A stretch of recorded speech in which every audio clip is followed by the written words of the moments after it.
Ang himbabao na may scientific name na Brussonesia lusonica ay isang uri ng katutubong puno sa Pilipinas na ang mga bulaklak ay kinakain bilang gulay. Kilala rin ito sa tawag na alukon sa Ilocos, baig sa Pangasinan at birch flower sa English.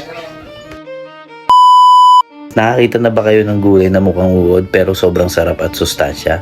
Kung taga-North ka, siguradong kilala mo to. Pero kung hindi, ipapakilala ko sa inyo ang himbabao o mas kilala bilang tawag na alukon. Ang himbabao ay hindi lang basta damo-damo sa tabi. Native tree ito sa Pilipinas.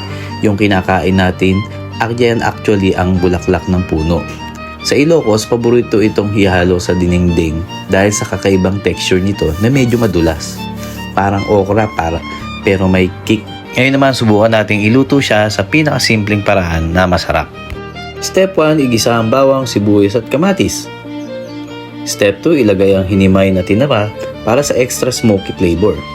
At syempre, step 3, ilagay ang ating bida, ang himbabao. Huwag niyo masyadong i-overcook para medyo crunchy siya. Kayo, anong paborito niyong luto ng himbabao? Comment niyo naman sa ibaba para masubukan ko rin. Huwag niyo kalimutang i-like at i-share ang video na ito para mas marami pang makilala sa ating mga local vegetable. See you sa susunod na ito. This is Boss Tonyo TV at ito ang kwento ko.